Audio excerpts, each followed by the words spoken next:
Mesdames et messieurs, bonjour et bienvenue dans cette vidéo dans laquelle nous allons échanger comme si nous étions ensemble en rendez-vous et que vous cherchiez votre premier costume sur mesure. Attention, cette vidéo sera aussi très utile même si vous ne cherchez pas forcément un costume sur mesure puisque je vais donner évidemment énormément de conseils, d'astuces et je vais vous partager aussi mon expérience sur le sujet du costume. Donc c'est vraiment une vidéo qui concerne tout homme qui cherche un costume. Et si je peux me permettre, je vous conseille d'être vraiment très attentif puisque les informations que je vais donner dans cette vidéo sont vraiment capitales et vous éviteront de dépenser de l'argent dans un costume mal taillé, mal coupé, dans une mauvaise matière, avec plein de détails auxquels vous ne faites pas attention et qui pourtant ruinent un peu le rendu final du costume. Donc vraiment, ouvrez bien vos oreilles. Pour que vous sachiez à quoi vous attendre dans cette vidéo, nous allons aborder beaucoup de choses et grosso modo tout ce qu'il est possible de réaliser en faisant un costume sur mesure. Donc on va parler des tissus, de tous les tissus qu'on a, il y en a vraiment des milliers. Donc on va parler un peu de tissu, on va parler des détails, qu'est-ce qu'on peut faire varier pour que le costume nous ressemble. On va parler de la personnalisation, pareil, parce qu'en fait il y a beaucoup de choses qu'on peut personnaliser pour que le costume vous ressemble le plus possible.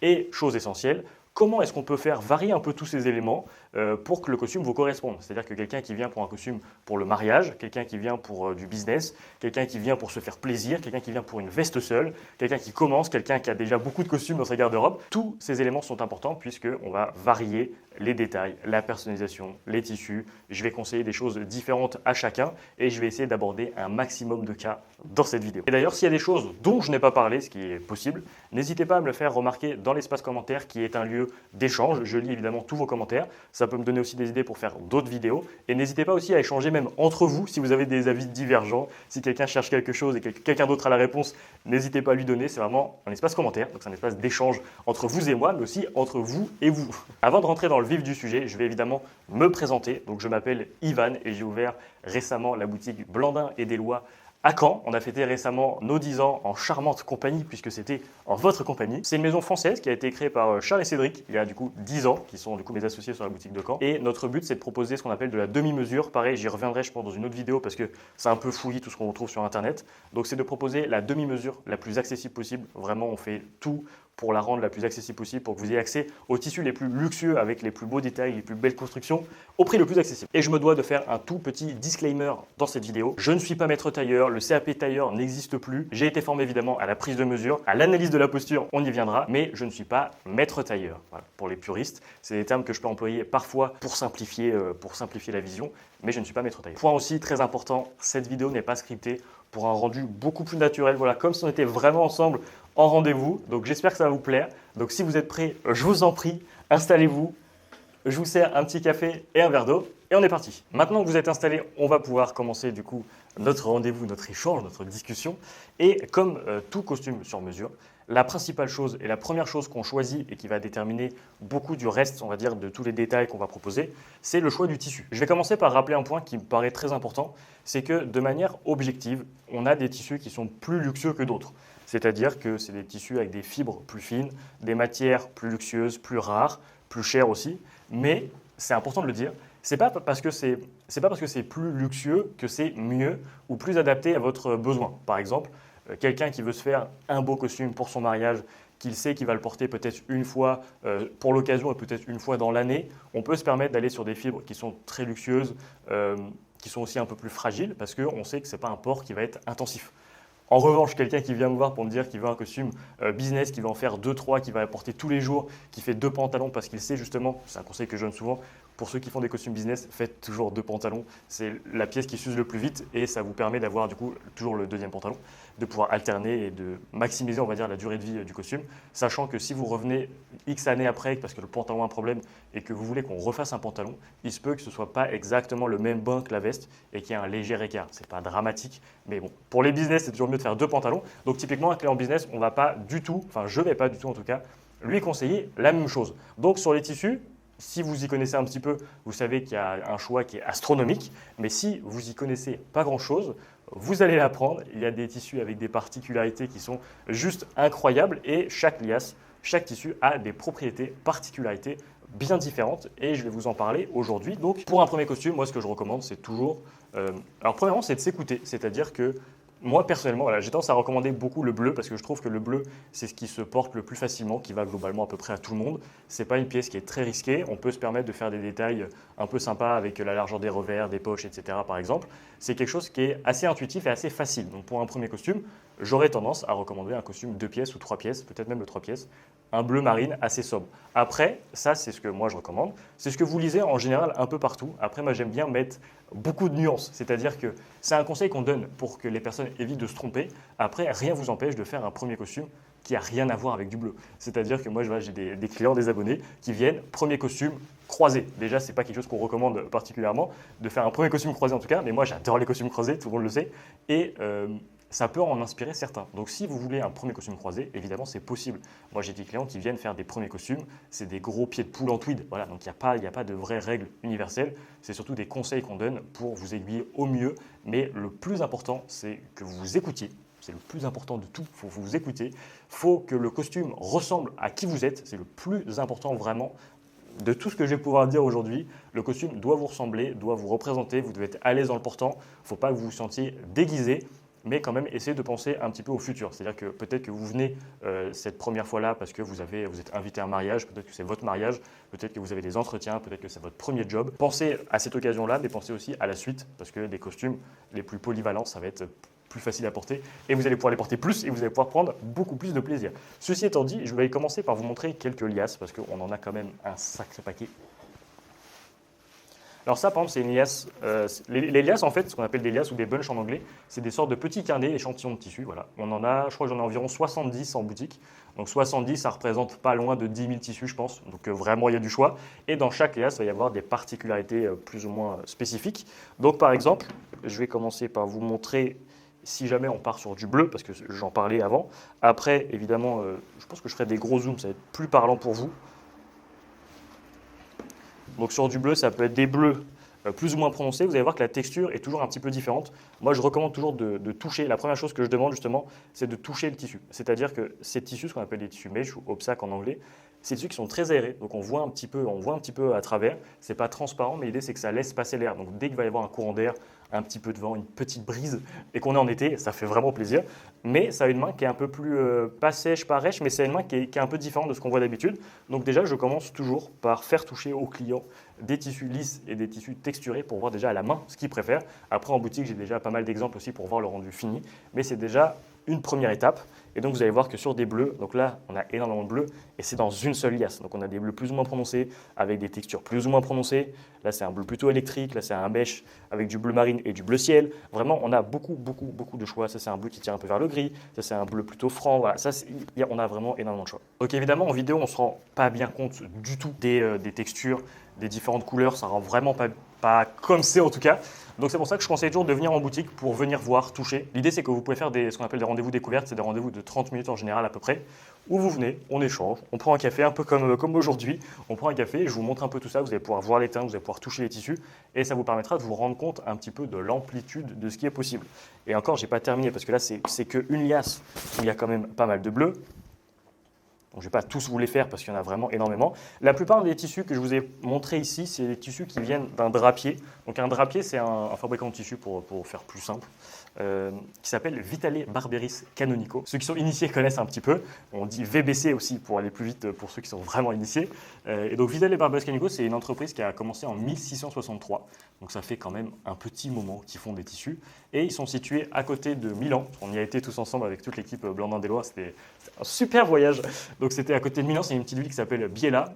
Et c'était assez impressionnant. On a vu vraiment la laine qui venait d'être tondue jusqu'au fil fini en fait. Donc, on a vu toutes les étapes par lesquelles le tissu est passé, etc. Vraiment, c'était fou. En tant que passionné, vraiment, il fallait voir ça. Et petit fun fact, ils ont carrément leur propre station d'épuration d'eau. C'est-à-dire que dans l'usine en fait, qui fabrique le tissu, il y a un endroit où il y a une station d'épuration d'eau. Donc toute l'eau qui est consommée pour la fabrication du tissu, je ne sais pas exactement quelle proportion, mais en tout cas, elle est réutilisée, recyclée.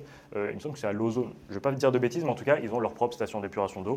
Et ils l'ont fait il y a très longtemps, donc ce n'est pas parce que c'est à la mode, le côté éco-responsable, etc. Ça fait très longtemps qu'ils font ça. Et par exemple, pour le cas donc, de VBC, en fait, ils achètent la plupart de leur laine en Nouvelle-Zélande et Australie. Donc c'est là où il y a on appelle la laine mérinos parce que ça vient du mouton mérinos. Et en fait, pour éviter les écarts de qualité entre chaque endroit, on va dire, parce que du coup, il y a 2 ou 3 000 fermes, il me semble, en Australie et Nouvelle-Zélande, pour éviter qu'il y ait des écarts de qualité, ce qui est dramatique quand on achète un costume quand même, en fait, ils prennent la laine des 2-3 000 fermes, ils mélangent tout ensemble pour avoir une qualité qui est homogène, et après, ils font le fil. La laine qui arrive de l'Australie vient nettoyer à Romagnano, et après, il vient comme ça chez nous. Ça, c'est laine peignée, parce que ici, chez Vitale Barberis, nous avons la filature peignée. On prend ça et on va commencer à faire la filature. La filature, c'est les premières du 7 steps pour arriver au tissu fini. La laine qu'on achète en Australie, il vient de plus que 2000 petites fermes. Barberis a une logique d'achat qui est très intéressante parce que pour maintenir la qualité constante dans le temps, on a décidé d'acheter la même famille de laine et de la mélanger.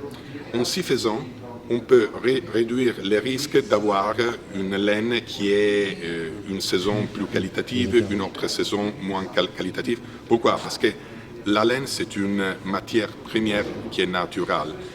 La qualité va dépendre de beaucoup de choses, de l'alimentation de moutons, s'il y a beaucoup ou moins de pluie, de beaucoup de choses. En mélangeant différents types de qualité, mais qui font partie de la même famille, ça veut dire le même titrage, on réduit presque à zéro le risque, la possibilité d'avoir une qualité qui fait comme ça. Donc c'était vraiment un voyage qui est très sympa, ils sont très gentils, c'était une très belle expérience, je vous passerai quelques images à l'écran. Donc ça peut être un exemple, mais je vais vous en montrer d'autres parce que j'ai 3 bibliothèques remplies de liasses, de tissus, et je vais vous montrer ça. Voilà ce que ça donne.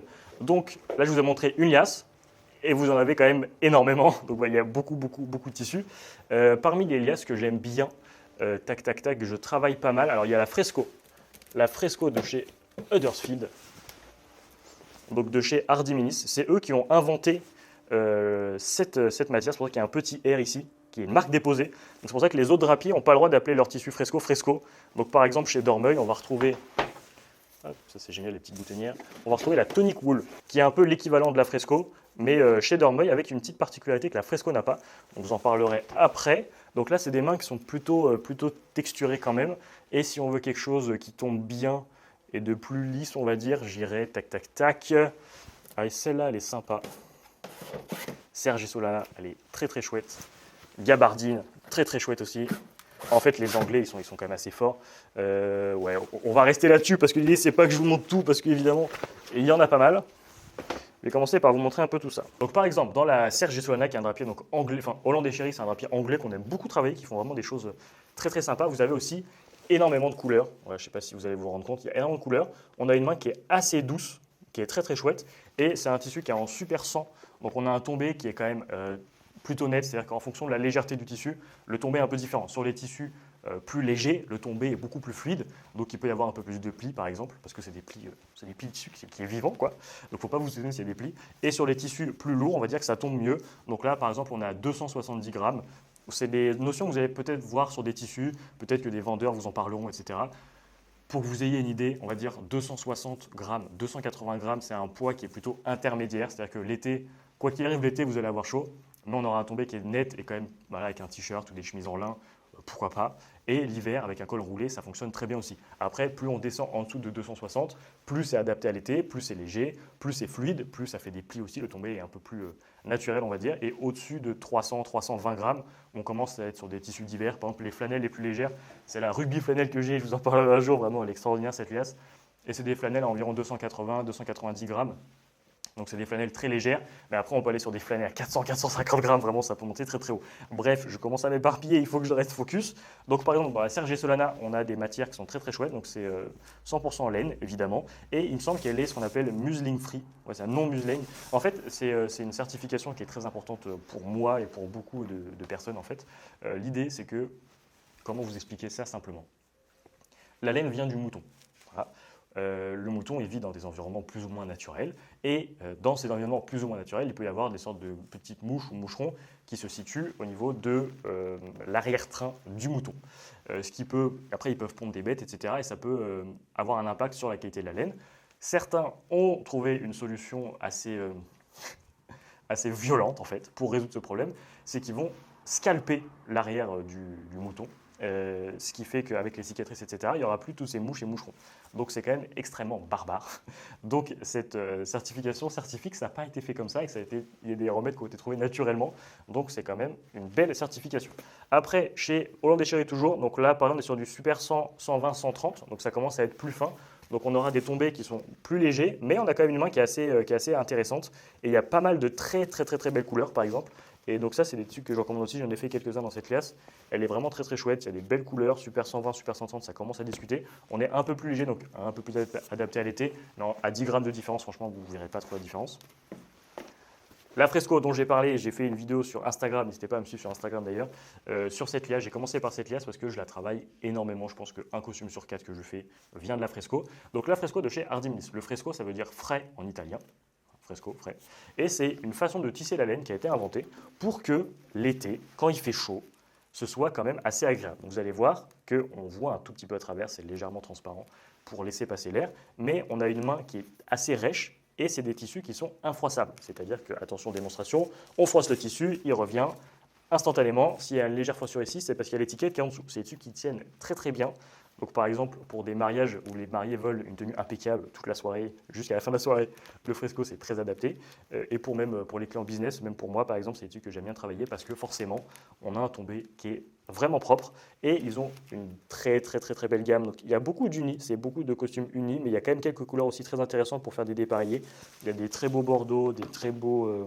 bref, je ne vais pas trop m'étendre. Il y a beaucoup de bleus qui sont très intéressants. Et voilà, c'est une liasse que j'aime beaucoup.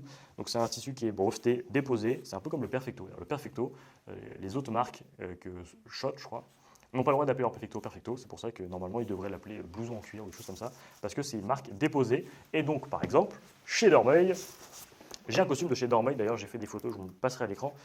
Dans cette liasse, donc la Tonic Wool, qui est un peu l'équivalent de la Fresco, mais je dirais pas mieux, mais il y a en fait un stretch naturel, c'est-à-dire qu'il y a 0% d'élastane, on est toujours sur du 100% laine, mais si on prend le tissu en fait, il y a un léger stretch qui n'est pas inintéressant, donc c'est léger, hein, c'est pas non plus incroyable, parce que c'est quand même sur du 100% laine, mais c'est toujours sympa. C'est-à-dire qu'on peut se permettre des fois des coupes un poil plus ajustées, parce qu'on sait qu'on ne va pas trop être contraint dans nos mouvements. Donc c'est très intéressant. Et là, pour le coup, c'est de la laine qui vient de Patagonie. Patagonie, parce que c'est une région du monde. En fait, c'est quelque chose auquel on ne pense pas quand on n'est pas dans le milieu. Mais ça quand je vais vous le dire, vous allez me dire, mais oui, c'est évident. La qualité de la laine dépend du mouton, voilà, d'où provient la laine. Et la qualité de la laine du mouton provient aussi ce qui a une influence sur la qualité de la laine, c'est évidemment l'environnement du mouton. Donc c'est-à-dire que s'il vit dans des conditions particulières ou pas, la laine sera géniale ou pas. Par exemple, en France, il y a très peu de laine française. La majeure partie des laines viennent de Biella, qui est considérée comme étant la région mondiale de la laine, Nouvelle-Zélande, Australie, et quand même un petit peu pas mal en Patagonie, parce que voilà, Patagonie, c'est un endroit qui est quand même extrêmement naturel et qui est loin de pollution et de tout impact négatif sur le mouton. Et donc la laine qui vient des moutons de Nouvelle-Zélande, d'Australie, de Patagonie et de Biella, c'est quelque chose qui est très chouette. Donc dans la Tonic Wool, on va retrouver toujours cette main un peu rêche. Le tombé est, en fait, le tissu est un peu plus lourd. Donc c'est-à-dire que on est plutôt sur 300-310 grammes. Donc on a un tombé qui est quand même un peu plus net que la Fresco qui est à 280. Et il y a aussi pas mal d'unis à la fin, mais vous avez aussi retrouvé pas mal de motifs. Donc pourquoi pas, c'est-à-dire que ce soit pour un costume business, premier costume ou pas premier costume, il y a des choses très intéressantes. Donc, vous pouvez faire juste une veste, vous pouvez faire juste un pantalon.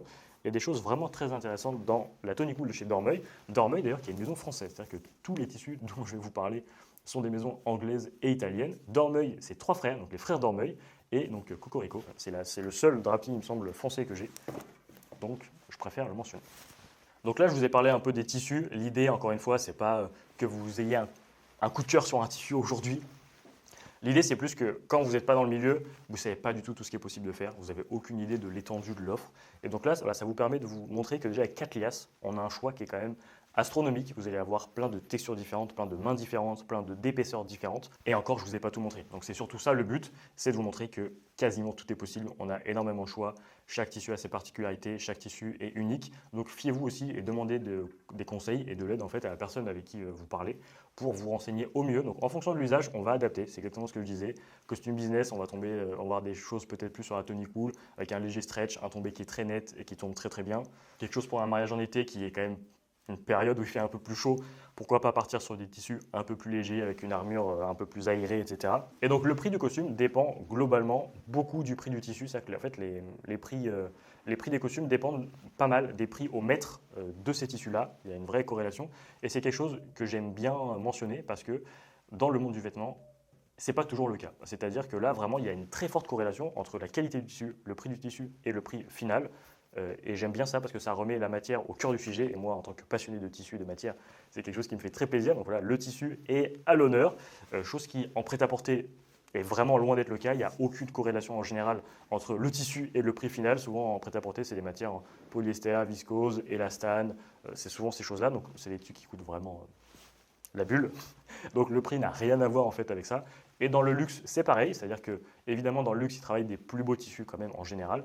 Mais vu le prix de vente, c'est quand même astronomique l'écart qu'il y a. Une fois qu'on a choisi le tissu, on va pouvoir choisir globalement tous les détails. Donc je vais vous prendre quelques vestes qui sont derrière moi pour vous montrer un petit peu comment ça se passe. Donc la personnalisation, les détails, je vais vous parler aussi de la coupe parce que la coupe, c'est pas juste les longueurs, vous allez voir, ça va beaucoup plus loin. Et ensuite, on continuera la vidéo. Tous ensemble. Alors, comment ça se passe? Donc, sur ce costume bleu marine, qu'est-ce qu'on peut modifier? Alors, sur la face extérieure, donc évidemment, il y a le tissu. Donc là, c'est un tissu qui est très intéressant parce qu'il y a un léger chiné, vous allez voir. Je ne sais pas si vous en rendrez compte, mais en tout cas, si vous venez en boutique, c'est un tissu qui est très intéressant. Donc, vous allez pouvoir évidemment choisir le tissu, le revers. Donc, le revers, c'est cette partie-là du costume. Voilà, c'est ce qui est ici. C'est quelque chose qui fait beaucoup débat, on va dire. Quelque chose dont j'aime bien parler aussi. Peut-être remonter un tout petit peu. Avant de rentrer dans le débat, sachez qu'il y a plusieurs formes de revers. Donc là, on a un revers à cran droit. Donc, un cran droit, on voit une légère encoche qui est ici. Ça peut être un costume croisé comme ce que je porte actuellement. Ça peut être des revers en pointe comme sur la photo que vous voyez actuellement à l'écran. Et évidemment, on peut faire varier la largeur. Et c'est sur la question de la largeur qu'il y a beaucoup de débats. Globalement, de manière traditionnelle, nous, on aime bien prendre à peu près la moitié de l'épaule. Voilà. Arriver à peu près à la moitié, et c'est globalement ce qui est, on trouve, le plus esthétique, indépendamment de la mode. C'est-à-dire qu'en fait, le revers a quand même pour mission d'habiller aussi un peu le haut du corps. Il forme aussi un V qui n'est pas inintéressant, on parlera en termes de morphologie. Mais donc il habille le haut du corps et en fait les proportions du revers, des poches, de l'épaule, tout ça, ça contribue à une architecture globale, on va dire, sur le costume. Et c'est vrai que de manière on va dire architecturale, je trouve que c'est plus esthétique quand le revers arrive à peu près à la moitié. Après, ça c'est une question voilà, qui est propre à...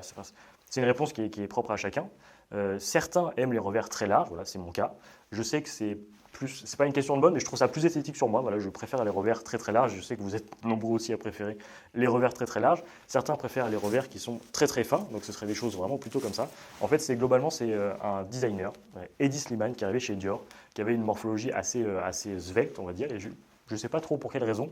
Il a fait chez Dior des revers extrêmement fins, et évidemment, c'est le luxe, donc ça a été repris après de partout, et pendant 10-15 ans, on a vu des revers ce qu'on appelle nous des revers anorexiques, voilà, qui sont extrêmement fins. Et en fait, je trouve que, après c'est une question de préférence toujours, ça laisse un gros vide ici et je ne suis pas très fan. Je pense que les bonnes proportions, ça commence vers 8 cm. Moi, je fais tout à 10, 11, 12 à peu près. En dessous de 8, je trouve que ça fait un peu léger, mais après, encore une fois, c'est personnel, mais en tout cas, vous avez le choix. Donc pareil sur les costumes croisés, ça peut être plus ou moins large. Pareil sur les revers en pointe, ça peut être plus ou moins large. En boutique, on a pas mal d'exemples aussi pour vous montrer différentes largeurs. La poche poitrine, donc ici, elle est légèrement courbée. La mienne aussi, elle peut être plus courbée que ça, elle peut être droite. Donc ça, pareil, c'est des choix, je vous montrerai en boutique. La question des poches, donc là, c'est des poches qui sont en biais et à rabat. Je ne sais pas si vous voyez assez bien. Le fait de les faire en biais, en fait, ça vient marquer un peu la taille, donc c'est pas inintéressant. Et le fait d'avoir un rabat, c'est que c'est quand même un peu plus polyvalent dans le sens où on peut laisser le rabat sorti et ça fonctionne très bien. Mais on peut aussi ouvrir la poche, parce que c'est des poches qui sont fonctionnelles, rentrer le rabat et du coup, ça se transforme en poche passe-poilée. Donc vous avez les deux options en une, donc c'est pratique. Moi, je fais beaucoup de poches plaquées, c'est quelque chose que j'aime bien. Ça change vraiment la vibe, on va dire, du costume. Ce même costume avec des poches en biais à rabat, par exemple, ce serait beaucoup plus formel et c'est quelque chose qui me parle un peu moins. Donc, on va pouvoir choisir les poches. Peut-être reculer un tout petit peu. Au niveau de l'intérieur de la veste. Donc, vous allez pouvoir choisir la couleur de la doublure parmi plein de doublures que nous avons à disposition. Les passepoils des poches, donc c'est cette partie-là du costume. Pareil, on a d'autres motifs qui sont très sympas, ça permet d'apporter une touche d'originalité. Donc en général, les mariés aiment bien, parce que du coup, on peut faire des rappels avec les fleurs, avec le thème, avec la robe, faire un raccord avec le nœud papillon, avec la cravate, donc c'est toujours assez sympa. Donc pareil, c'est possible de le faire, c'est pas obligatoire. Moi, personnellement, je ne le fais pas parce que porte des costumes vraiment pour le travail, donc ça me parle un peu moins. Mais vous pouvez toujours le faire, c'est toujours un côté personnalisation là, qui vous permet d'avoir quelque chose de propre à vous, qui est toujours très sympa. Vous pouvez broder quelque chose, donc là, ici, c'est les initiales, donc ça peut être à ce niveau-là, ça peut être dans la feutrine du col, ça peut être à différents endroits, donc pour broder quelque chose, pour rendre votre costume encore plus unique. Donc ça peut être initial, ça peut être numéro de téléphone si vous perdez la veste, ça peut être plaque d'immatriculation si vous avez une voiture et que vous êtes fan. Je dis ça parce que ça m'est déjà arrivé de le faire pour des clients. Ça peut être une citation, ça peut être quelque chose que vous avez en commun, bref, ça peut être ce que vous voulez. Il y a une limite de caractère, j'en parlerai, mais globalement, vous avez quand même pas mal de choix.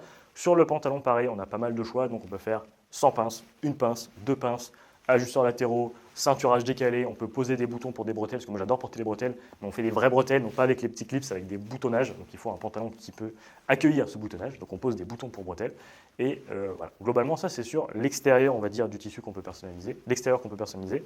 Vous avez aussi les boutons, donc on peut les faire chevauchants ou non, on peut choisir le nombre de boutons, et je vais vous montrer un peu maintenant. Donc dans le livret, voilà, c'est quelque chose que je montre toujours en rendez-vous. Donc là c'est toutes les doublures, vous avez des doublures unies, je les ai en grand format pour pouvoir les mettre après à côté du tissu pour se rendre un peu mieux compte. Donc vous avez quand même des doublures avec des motifs, pas de motifs. On a des doublures pour les manches. On a vraiment énormément de choses. La feutrine du col. Les boutons, pareil, vous allez avoir pas mal de choix de boutons. Beaucoup de choix de boutons. Beaucoup. L'idée pour les boutons, voilà, si jamais vous ne savez pas trop, moi je demande souvent avec quoi vous portez le costume. C'est-à-dire que quelqu'un qui porte un costume bleu et qui aime bien mettre des souliers noirs, par exemple, on va mettre globalement souvent des boutons plutôt dans les bleus pour être fondu en costume. Moi, je sais que je porte quasiment tous mes costumes avec des chaussures marron, donc sur la plupart de mes costumes, je mets des boutons marron qui fonctionnent très bien avec le costume et qui rappellent un peu les chaussures. Après, ça peut être des boutons qui sont en nacre, qui auront un aspect un peu plus brillant, qui sont aussi très sympas. Ça peut être des boutons en corne, vraiment, ça peut être des boutons dorés pour faire un blazer croisé à bouton doré. Vraiment, ça peut être énormément de choses. Donc ça, voilà, c'était une petite partie sur la personnalisation. Maintenant, je vais parler de la coupe, parce que souvent, on se dit sur mesure, qu'est-ce que vraiment ça comprend. L'idée, c'est qu'on va prendre déjà vos mesures corporelles pour avoir vos mesures à vous, mais après, on vous fait essayer un gabarit. Donc, je vais vous faire essayer en rendez-vous commande, du coup, une veste, un gilet et un pantalon. Et à partir de ce gabarit-là, on va pouvoir tout modifier. Donc, ce n'est pas du tout un prêt-à-porter retouché, etc. On va pouvoir modifier évidemment les longueurs, mais ce n'est pas juste les longueurs, c'est pour ça que c'est important. Ce n'est pas juste longueur de manche, longueur de veste, ça va aller jusqu'à la largeur des trapèzes, donc c'est ce qui est ici. Donc c'est très important parce que souvent, c'est ça qui joue sur le confort au niveau de l'épaule vers l'avant. Il y a aussi le confort au niveau du dos. Donc le dos, l'idée c'est pour avancer les bras quand même vers l'avant sans être trop serré. Donc on peut jouer sur les trapèzes, sur les dorsaux, sur le tour de biceps, sur le cintrage, voilà pareil, parce qu'en fonction des morphologies, en fait en prêt-à-porter, on est toujours globalement contraint de faire un choix entre l'esthétisme et le confort. Soit on prend quelque chose qui est confortable mais qui est toujours un peu grand parce que c'est pas ajusté à nos mesures, soit on prend quelque chose qui est ajusté plus ou moins mais qui est un peu serré et du coup on n'est pas à l'aise. Et en fait en mesure, on peut du coup avoir l'avantage des deux. C'est-à-dire qu'on peut avoir quelque chose qui est ajusté. Donc en fait, on fait une belle carrure qui est bien aux épaules, avec assez d'aisance dans le dos, mais on peut très bien marquer la taille, voilà, et qui n'aura pas d'incidence du tout sur le cintrage devant. Cintrage devant, pareil, on peut le relâcher, on peut l'augmenter. On peut vraiment faire énormément de choses. Pareil sur le pantalon, par exemple, on peut modifier le tour de ceinture donc pour qu'il tienne tout seul, le tour de bassin, le tour de cuisse, tour de mollet, tour de genou et tour de cheville, ouverture de jambe. Donc en fait, en fonction de la morphologie de chacun, on peut avoir la taille fine et un bassin très développé. À l'inverse, on peut avoir les mollets développés, ce qui est mon cas, mais pas forcément les cuisses. Donc je suis bien à la cuisse et je peux élargir au mollet. Ça va très loin. Donc ça, c'est plus sur la partie mesure, mais aussi une partie qui est géniale, c'est l'analyse de la posture. Et ça, j'ai vu personne en parler, et c'est pour ça que ça me paraît très important de le faire. C'est que, en fait, globalement, dites-vous que personne se tient de la même façon. On se tient tous d'une façon qui est propre à nous. Et en fonction de comment on se tient, le costume tombe évidemment différemment. Par exemple, sur les vestes, globalement, ce que je vois le plus souvent, c'est les épaules basses. C'est-à-dire qu'on a toujours une épaule qui est un peu plus basse que l'autre. J'ai jamais vu un client avec les épaules au même niveau. Donc on a toujours une épaule qui est un peu plus basse que l'autre. Vous allez me dire, oui, mais au final, qu'est-ce que ça change d'avoir une épaule plus basse que l'autre? Eh bien, je vais vous montrer ce que ça change. Donc si on prend le dos de ce monsieur et qu'on remonte artificiellement du coup cette épaule pour simuler que celle-là est basse. Si on fait ça, eh bien, vous voyez ce pli en diagonale? En général, quand c'est sur un client, il ne part pas d'aussi haut, il part plutôt d'ici. Et en fait, voilà, l'épaule basse, ça vient créer un grand pli en diagonale parce que forcément, les épaules ne sont pas au même niveau. Donc le tissu, il suit aussi la courbure naturelle de la personne. Donc voilà, en fonction de l'épaule, à quel point elle est basse, vous allez voir que le pli s'accentue ou pas. Évidemment, on peut cintrer par le milieu de dos, on peut cintrer par les côtés. Donc c'est ce que je disais avant, en fait, on peut avoir un cintrage devant dans lequel on est à l'aise, on a de la place, mais on peut venir cintrer par le dos et du coup avoir une taille qui est joliment marquée. Donc quelque chose qui est quand même assez ajusté, mais tout en étant à l'aise. Et d'ailleurs, ça me fait penser que la plupart des clients, enfin quasiment tous en fait, quand ils essayent le costume au premier essayage, il y a deux sensations qu'ils décrivent à chaque fois. J'ai l'impression de porter un pyjama parce qu'ils se sentent vraiment tellement à l'aise que c'est des sensations de pyjama, mais visuellement c'est super joli, c'est ça qui est très très chouette. Donc c'est souvent pyjama ou jogging, j'ai l'impression de porter un jogging, je suis super à l'aise, je sens pas le pantalon et pourtant visuellement c'est quelque chose qui est magnifique. Pareil sur la veste, donc c'est aussi l'avantage un petit peu, donc un peu de la partie mesure plus analyse de la posture. Sur le pantalon par exemple, en analyse de la posture, ce que je vois tout le temps c'est un peu le bassin en avant. En fait si je vais faire la posture cliché de l'homme, c'est un peu, voilà, là j'exagère mais c'est repos sur les lombaires, bassin en avant, souvent si on imagine un peu avec le ventre, c'est un peu la posture cliché qu'on voit. Et en fait le fait d'avoir le bassin en avant, ça va causer pas mal de plis sur l'arrière du pantalon qu'on peut venir encore une fois atténuer. Et je dis bien atténuer parce qu'on passe, nous, par un atelier. Comme je dis, je ne suis pas tailleur, c'est l'atelier qui confectionne. Moi, je lui envoie toutes les infos.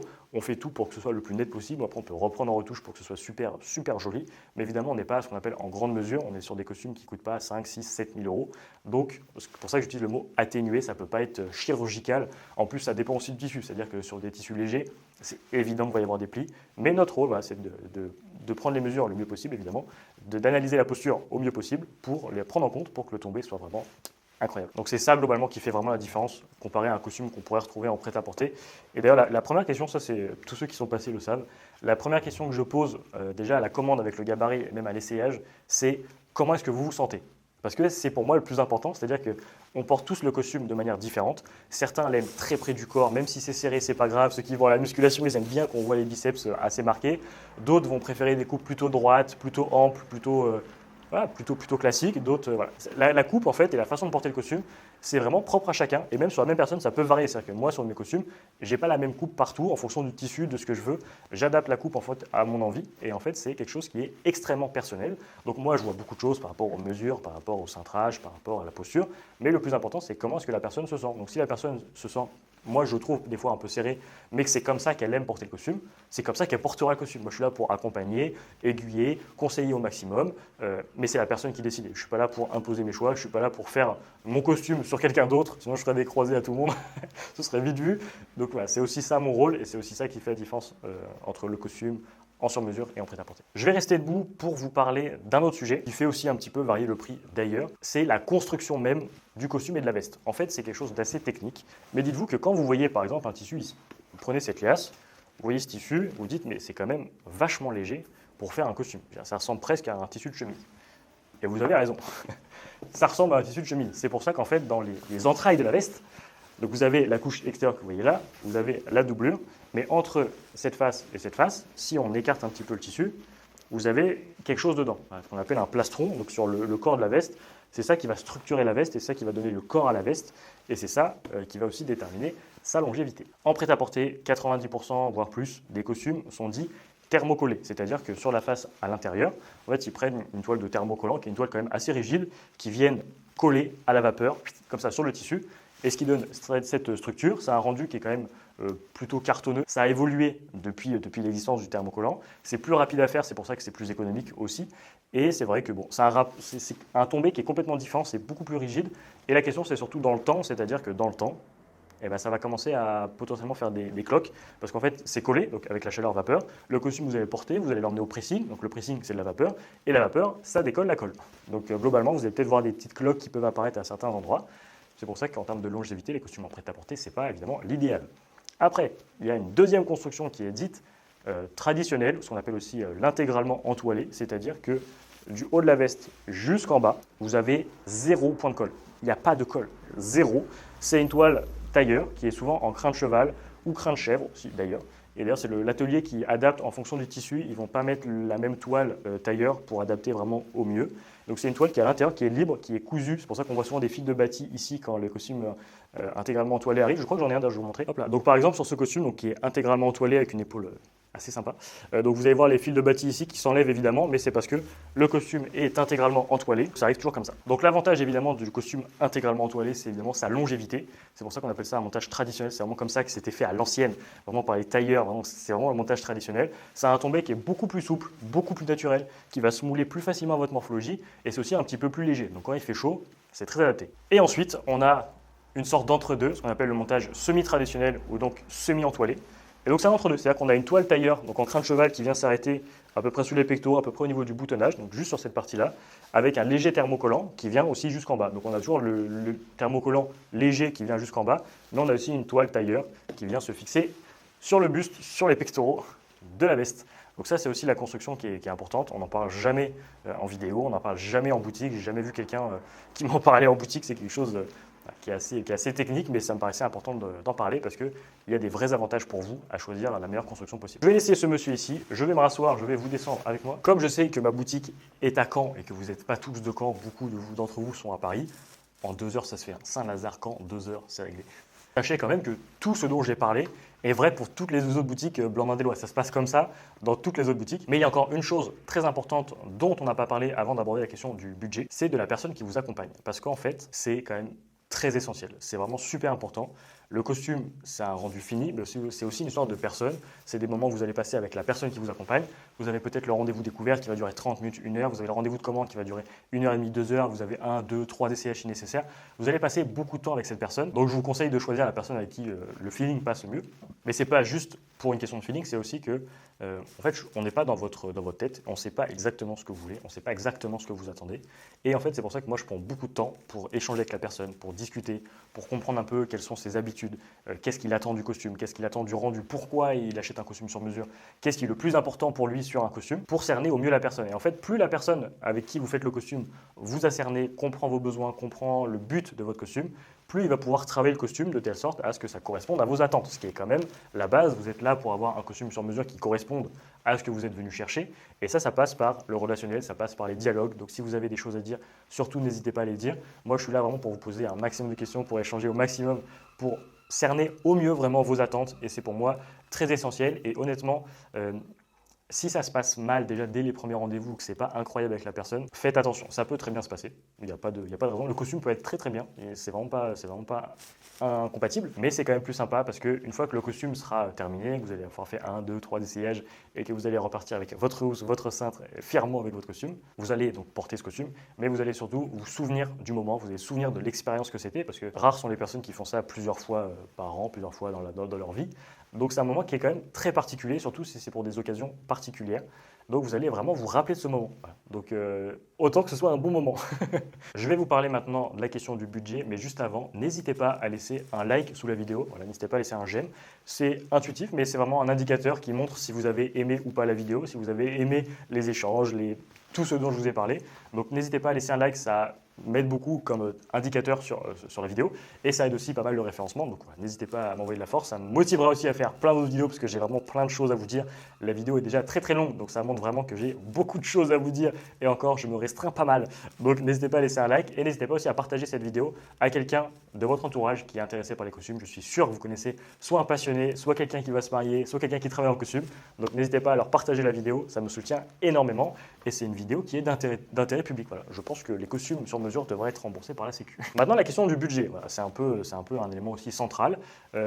Moi, je demande souvent le budget de la personne au début du rendez-vous, comme ça, je sais à peu près vers quoi je peux m'orienter. Je vais éviter de proposer des tissus qui sont hors budget pour ne pas frustrer la personne, évidemment.